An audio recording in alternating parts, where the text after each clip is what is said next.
if we didn't win, I think this could have very well ended up in a third world war, and that would not have been a good situation. What was your second question? My second question for President Zelensky: why don't you wear a suit?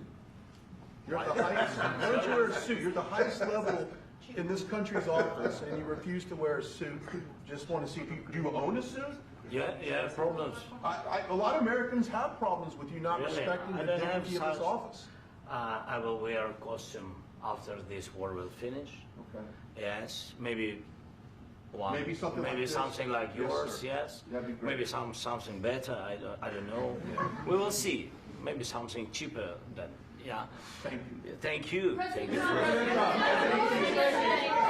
Thank you, President Trump. You said yesterday that you have. Are you going to send more arms to Ukraine in case there's no peace? Yeah, we're going to have arms to Ukraine, yeah, sure. Hopefully I won't have to send very much, because hopefully we're going to have it finished. We're looking forward to finishing this quickly. We're not looking forward to sending a lot of arms. We're looking forward to getting the war finished so we can do other things. But we very much appreciate the agreement, because we needed what they had, and we're treating, our country is now treated fairly. Biden didn't do that. He didn't know what the hell he was doing. This should have never happened. This should have never started. But, sure, the answer is yes, but hopefully we won't have to send much, because I'm looking forward to getting it done quickly, very quickly. Does that mean you'll provide security guarantees, Mr. President? I don't want to talk about security yet, because I want to get the deal done. You fall into the same trap like everybody else. A million times you say it over and over. I want to get the deal done. Security is so easy. That's about 2% of the problem. I'm not worried about security. I'm worried about getting the deal done. The security is the easy part. Security is very nice. Everybody stops shooting. And now will Europe put people there? I know France is going to. I know the UK is going to. I know other countries are going to, and they happen to be right next door.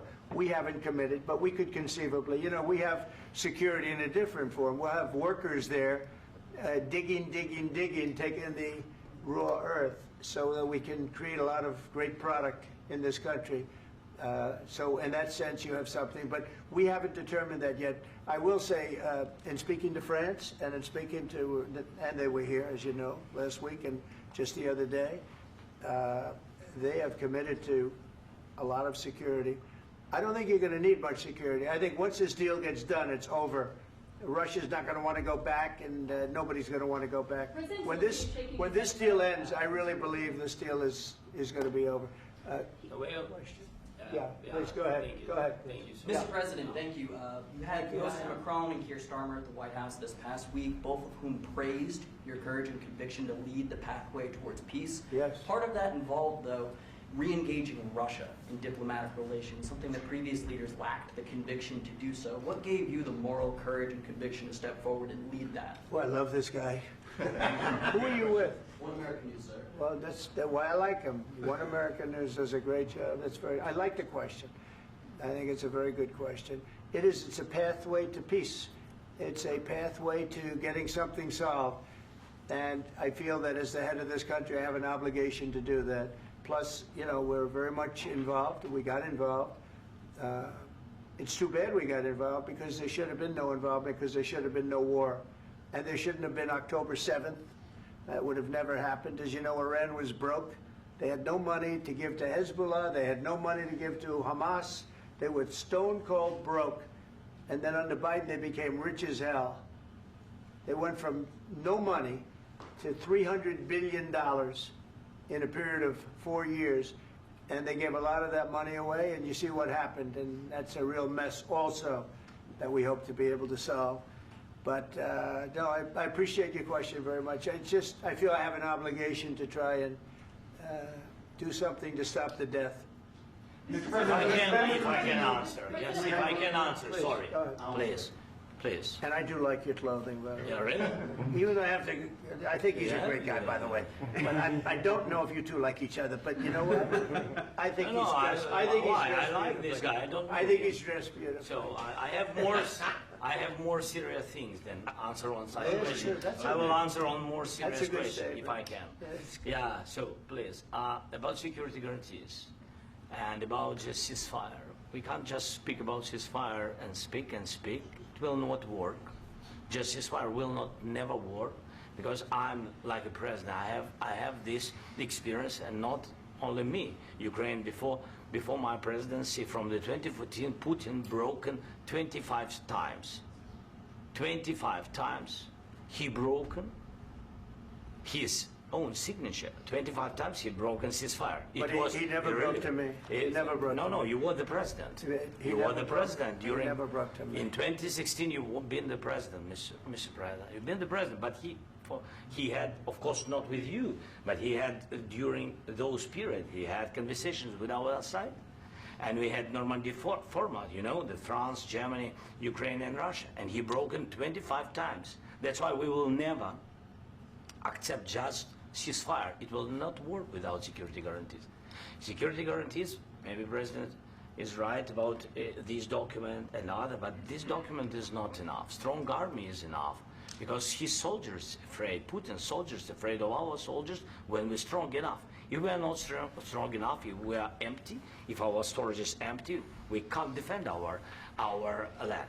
Today, you know, he knows that we have, all the world knows that we have meeting, yes? Why he's using ballistic? Putin today using ballistic on our hospitals, schools, and etc. Ballistic. So he knows that we are here, and that President Trump is really have goodwill to stop this war. And you hear now the president. So why he's using? So he doesn't want to stop. He doesn't want. But I hope that we will do it. Really, we'll do it. Security. When we speak about security guarantees, when the Europeans are ready for contingents, they need USA backstop. If there will not be United States, we will not never have any contingents, strong contingents from the Europeans, because they don't want to divide alliance, connection between the United States and the main and strongest ally and Europeans. And this is crucial, this is important. That's what we want to speak about very much. This is very important. And air defense. So air defense, really, we have big deficit with all these systems, and we need to provide this. We need it very much. Otherwise, Putin will never stop, and will go further and further. He doesn't want. He hates us, you know? It's not about me. He hates Ukrainians. He thinks that we are not a nation. He thinks, and he shared these thoughts, I think maybe with your team also, I don't know. But with all the Europeans, in media, officially and not, he always said that there is no such country, such nation, such language, and such life like Ukrainian. No, he really doesn't respect all the Ukrainians, and he wants to destroy us. And you are right, Mr. President, that's 2%. This document, maybe other documents, it's a very good start, very good, but it will not enough to stop this person. Should Russia pay to rebuild Ukraine? Mr. President, after these Should Russia pay to rebuild Ukraine? They have to pay. This question This is didn't the like rule. because This is the rule of because the war. I'm This is sorry. the rule of the war. During all the centuries, all the history, this is the rule of the war. Who began, those pay. Do you agree This with is the that? rule. Putin began this war. He has to pay all money for innovation. He has to pay. Of course, some Russian assets, what we have in Europe, about 300 billion, we can use them. We can use for innovation and buy military support from the United States also. We can do it, but it's not enough. It's not enough. I asked Under the these question that circumstances, do you didn't envision a like- trilateral summit because with I wanted Putin to and know. President Zelensky? Wait, 1 second. I asked this question that you didn't like because I wanted to know if you want to position yourself in the middle between Russia and Yes. Ukraine, or on the Ukraine side. No, I'm in the middle. I want to solve this thing. I'm for both. I want to get it solved. And it's wonderful to speak badly about somebody else, but I want to get it solved. If we can solve it, great. If we can't solve it, they're going to have to fight it out, and who knows what's going to happen. But I want to see it get solved. May I follow up? One more question about U.S. troops in Europe. After Russian invasion of Ukraine, your predecessor sent additional troops to Eastern Europe, including Poland, my country. Yeah. Are you committed to keeping these troops on the eastern flank of NATO in the future? I'm very committed to Poland. I think Poland has really stepped up and done a great job for NATO. They, as you know, they paid more than they had to. They are one of the finest groups of people I've ever known. I'm very committed to Poland. What about Baltics? Poland's in a tough neighborhood, you know. What about the Baltics? The Baltics, they got a lot of, it's a tough neighborhood too, but we're committed. We're going to be very committed, and we're committed to NATO. But NATO has to step up, and the Europeans have to step up more than they have. And I want to see them equalize, because they are in for far less than we're in, and they should be at least equal. You understand that? Why is the United States, we have an ocean in between, why is the United States in for so much more money and other things as Europe? With that being said, and as you said, they've also been obviously very helpful, but we have put in far more than they have, and I think they should equalize. Mr. President, Please, go ahead. ask you about the agreement again today. What changed between the first time that Secretary Bessent gave President Zelensky the agreement and today for the signing? We made a deal. So What was the I'm just- deciding factor? I'm a business person. We made a deal. That's what changed. Along with minerals. I didn't think we were going to make a deal, and we ended up making the deal, so that changed. Mr. President, what and how do you envision a trilateral summit with President Zelensky and Putin? I don't know, under but these well, they circumstances? don't like each other. I can tell you that. Okay? They do not like each other. This is not a love match, and it's unfortunate. That's why you're in this situation. The United States should not have allowed this to happen. Okay? The United States, run by a man that didn't know much. I'm going to be very nice. Run by an incompetent person, very incompetent person, should never have allowed this to happen. I've stopped wars. I've stopped many wars. My people will tell you, I stopped wars that nobody ever heard about. I stopped wars before they ever started. You can look at some of, I could give you a lot of nations that would tell you right now they were probably going to war. I could tell you right now there's a nation thinking about going to war on something that nobody in this room has ever even heard about. Two smaller nations, but big, still big. And I think I've stopped it. But this should have never happened. Mr. President, Sorry, just a second. About any negotiations. First of all, I want really to tell you, and I think that everybody understands that Ukraine, more than Ukrainians, nobody wants to stop this war. But at the future, any negotiations, it's understandable that two sides of the war, not Russia and the United States, because this is not the war between Russia and the United States. This is war of Russia against Ukraine and Ukrainian people. So these two sides will be at the anyway will be at the negotiation table. Then of course United States, like the strongest partner of the Ukraine, and of course Europe. I think Europe is very important. I want to speak about it with the president. Yes, Europe is very important for us because we really defend Europe for today. All Europeans really recognize that we are defending the line, and they have real life, and our people are dying. That's why they helped us. And also, it's about the NATO. Yes, between, like the president said, you have big, nice ocean. Yes, between us. But if we will not stay, Russia will go further to Baltics and to Poland, by the way. But first to the Baltics. It's understandable for them because they've been in the USSR. You know, they've been one of the republics of the USSR, and Putin wants to bring them back to his empire. It's a fact. And when he will go there, if we will not stay, you will fight. Your American soldiers, it doesn't matter, do you have ocean or not, your soldiers will fight. Mr. President, would you be willing to visit Ukraine, maybe Kiev or Odessa, which is going to be at the Riviera or Black Sea? It was my question. I'm sorry. I don't want to talk about Odessa now. Let's not talk about Odessa. I want to talk about making a deal, getting peace. We don't have to talk about Odessa, but a lot of cities have been destroyed. A lot of cities that are not recognizable. There's not a building standing. No. And a lot of things have to happen. You have to come and to look. No. We have very good cities. Yes, a lot of things have been destroyed, but mostly cities alive, and people work, and children go to school. Sometimes it's very difficult. Sometimes closer to front line. Children have to go to underground schools or online, but we live. Ukraine is fighting and Ukraine lives. This is very important. And maybe it's Putin is sharing this information that he destroyed us. You know, he lost 700,000 people, 700,000 soldiers he lost everything. Yes. So, Mr. President, one more. I mentioned Poland. Please, go ahead. When did you last speak with President Putin, and what did he say that? A couple of days ago. And what did he tell you that gave you the assurance that he wanted peace? Well, that's what I do. My whole life is deals. I know pretty good. And I've known him for a long time. I've dealt with him for a long time. He had to suffer through the Russia hoax. You know, Russia was a hoax. It was all Biden. It was nothing to do with him. So he had to suffer through that, and he was able to do that. I think that he wants to make a deal, and he'd like to see it end. That's all I do. That's what I do. My whole life, that's what I do, is make deals. And I'm in the middle of a mess, because this is a real mess. It's a very dangerous one.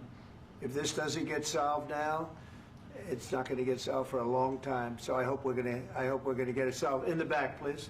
Thank you, Mr. President. Prime Minister Starmer claims repeatedly that his government believes in free speech and does not engage in censorship. But his country's government arrests people for memes and thought crimes, and even more worrisome is pressuring American companies to censor Americans on its behalf. How can he be a reliable, trustworthy partner when he says things that are demonstrably false on such an important topic? Well, we actually spoke to him about that yesterday, and we thought they took it very, very much too far. JD was very strong on it. So was I.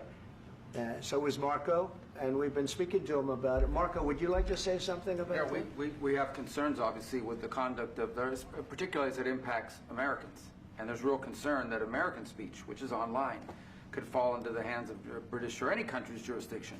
And so this is a point the Vice President made of Munich, and I think it's a very compelling one, that what unites us with Europe, as much as anything else, is these shared values, and one of them being free speech. And so if Americans are threatened by it, we're going to need to take action in that regard. Mr. President. It's actually a very important question. We spoke about this in detail with the Prime Minister, the Foreign Secretary, and others at lunch yesterday, and I know that Secretary of Commerce Lutnick followed up in private meetings last night.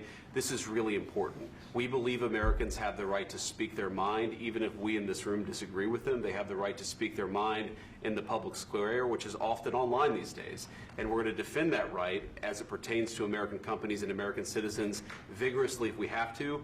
I do think that under the President's leadership, we're going to find common ground with our friends in the UK on this question, but it remains to be seen. The principle that will guide us is we believe in free speech in this country, and we'll fight for it for American citizens. Mr. President, on the deal, is there any other oil and gas component to the deal? Is it all critical? A little bit. We'll see. On LNG? But we're not really looking for that so much. We got a lot. We have more than anybody in the world, by far. So no, we're not talking about it too much, but a little bit. I think it affects also, but for the most part, no. And sir, is there any agreement from Ukraine to purchase U.S. LNG as part of the deal, or is that on the table at all? No, we don't need that. Mr. President, I just wanted to ask you about, you just mentioned that you'd spoken to Vladimir Putin a couple of days ago. Just to be clear, that's a new call, not the one that you... I've spoken to him on numerous occasions. Okay, and how was the latest call? What did you discuss? How did it go? Are you serious with that question? I am, I'd love to know. It went well. I think we're going to have a deal. On the minerals deal, Mr. President, some of those minerals are in the east of Ukraine, not far from the front lines and in areas that Russia has occupied. Will you direct President Putin to withdraw his forces from those areas if there's U.S. interest? Well, we'll take a look at the time. We have a lot of area. It's a very big area we're talking about, so we'll take a look. I'll study that and I'll see. And who would protect those minerals if they are U.S. interests? Would that be Ukrainian They'll forces? be protected. The agreement will protect them. U.S. The agreement, yeah, we're signing an agreement. You know? Right, but what if Russia tries to invade or there's Russian aggression in those spots? I just told you I don't think that's going to happen. And if that were going to happen, I wouldn't make a deal. If I thought that was going to happen, I wouldn't make a deal. Some people may wonder why. You know, they ought to focus on CNN on survival, not asking me these ridiculous questions. Focus on surviving, because CNN's got such low ratings. I don't think they're going to survive. Let's go. Please, go. I already mentioned Poland. Poland was under Russian control for decades after the Second World War. When I was a kid, I looked at the United States not only as a most powerful country, richest country in the world, the country that has great music, great movies, great muscle cars, but also as a force for good. And now I'm talking with my friends in Poland, and they are worried that you align yourself too much with Putin. What's your message for them? Well, if I didn't align myself with both of them, you'd never have a deal. You want me to say really terrible things about Putin and then say, "Hi, Vladimir, how are we doing on the deal?" That doesn't work that way. I'm not aligned with Putin. I'm not aligned with anybody. I'm aligned with the United States of America and for the good of the world. I'm aligned with the world, and I want to get this thing over with. You see the hatred he's got for Putin. It's very tough for me to make a deal with that kind of hate. He's got tremendous hatred, and I understand that, but I can tell you the other side isn't exactly in love with, him either. So it's not a question of alignment. I'm aligned with the world. I want to get the thing set. I'm aligned with Europe. I want to see if we can get this thing done. You want me to be tough? I could be tougher than any human being you've ever seen. I'd be so tough. But you're never going to get a deal that way, so that's the way it goes. All right, one more question. Hey, I want to respond to this. So look, for 4 years in the United States of America, we had a president who stood up at press conferences and talked tough about Vladimir Putin, and then Putin invaded Ukraine and destroyed a significant chunk of the country.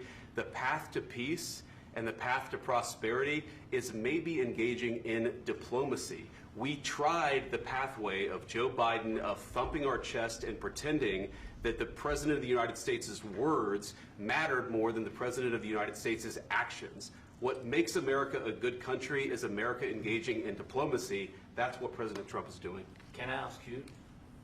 Sure. Yeah? Yeah. Okay. So he occupied our parts, big parts of Ukraine, part of East and Crimea. So he occupied it on 2014. So during a lot of years, so I'm not speaking about just Biden, but those time was Obama, then President Obama, then President Trump, then President Biden, now President Trump, and God bless, now President Trump will stop him. But during 2014, nobody stopped him. He just occupied and took. He killed people. You know what the contact line? 2015. 2014. 2014 and 2014. 2014. Yeah. So I was not here. Yeah, but that's exactly right. Yes, but during 2014 till 2022, yeah, the situation the same. The people are been dying on the contact line. Nobody stopped him.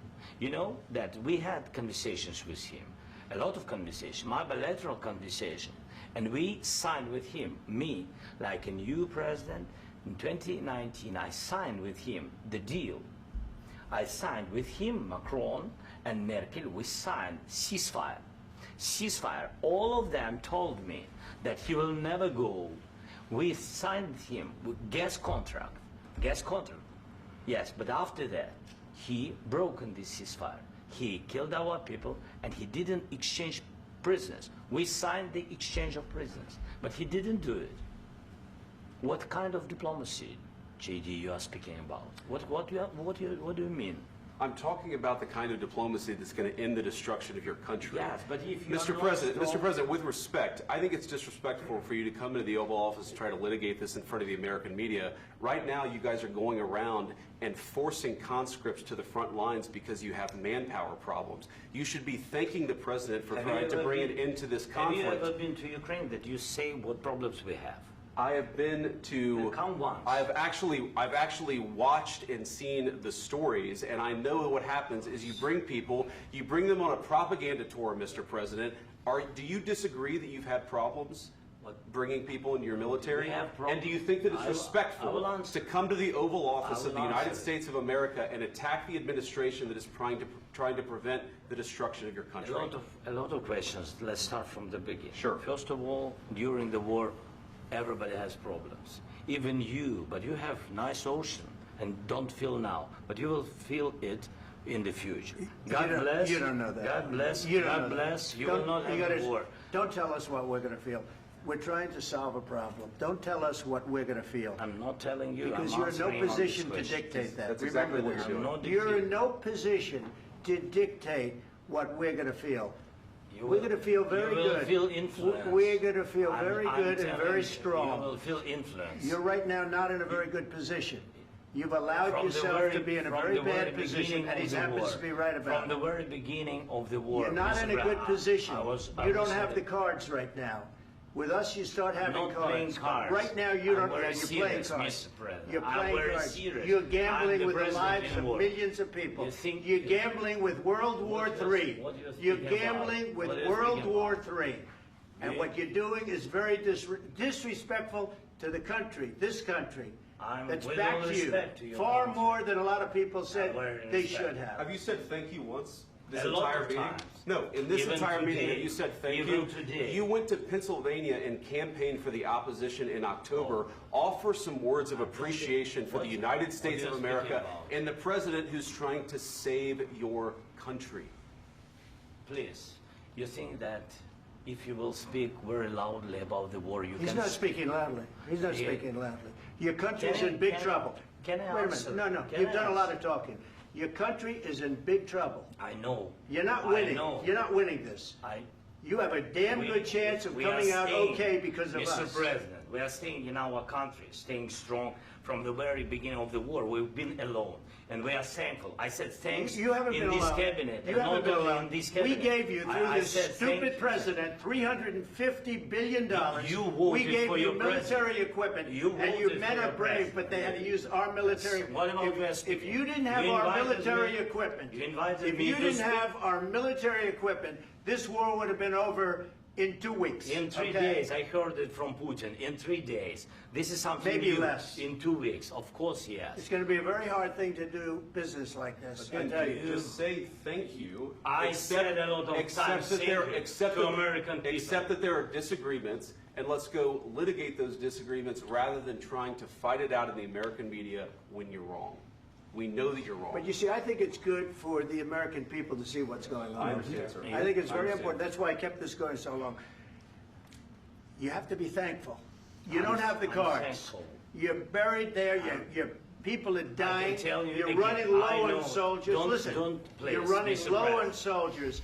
It would be a damn good thing. Mr. And then President. then you tell us, I don't want a ceasefire. I don't want a ceasefire. I want to go and I want this.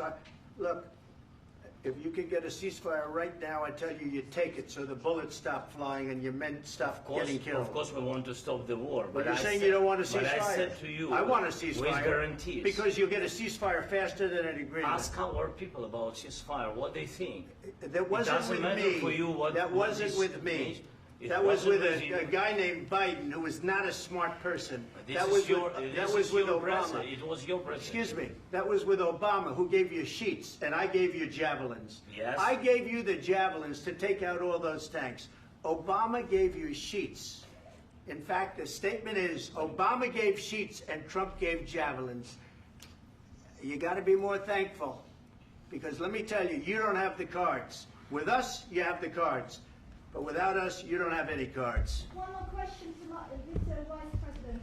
I'm sorry. It's going to be a tough deal to make, Um, because the attitudes have to change.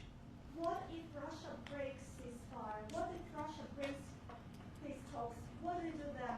I understand that it's a heated conversation right What are now, you but saying? what She's if asking, Russia- what if Russia Putin breaks the ceasefire? What if anything? What if a bomb drops on your head right now? But they have Okay? broken What if they ceasefire broke it? many I don't know. They broke it with Biden because Biden, they didn't respect him. They didn't respect Obama. They respect me. Let me tell you, Putin went through a hell of a lot with me. He went through a phony witch hunt where they used him and Russia. Russia. You ever hear of that deal? That was a phony Hunter Biden, Joe Biden scam. Hillary Clinton, Shifty Adam Schiff. It was a Democrat scam. And he had to go through that. And he did go through it. We didn't end up in a war. And he went through it. He was accused of all that stuff. He had nothing to do with it. It came out of Hunter Biden's bathroom. It came out of Hunter Biden's bedroom. It was disgusting. And then they said, oh, the laptop from hell was made by Russia. the 51 agents. The whole thing was a scam, and he had to put up with that. He was being accused of all that stuff. All I can say is this. He might have broken deals with Obama and Bush, and he might have broken them with Biden. He did, maybe. Maybe he didn't. I don't know what happened. But he didn't break them with me. He wants to make a deal. I don't know if you can make a deal. The problem is I've empowered you to be a tough guy. And I don't think you'd be a tough guy without the United States. And your people are very brave. But you're either going to make a deal or we're out. And if we're out, you'll fight it out. I don't think it's going to be pretty, but you'll fight it out. But you don't have the cards. But once we sign that deal, you're in a much better position. But you're not acting at all thankful. And that's not a nice thing. I'll be honest, that's not a nice thing. All right, I think we've seen enough. What do you think? What's this negotiation? This is going to be great television, I will say that.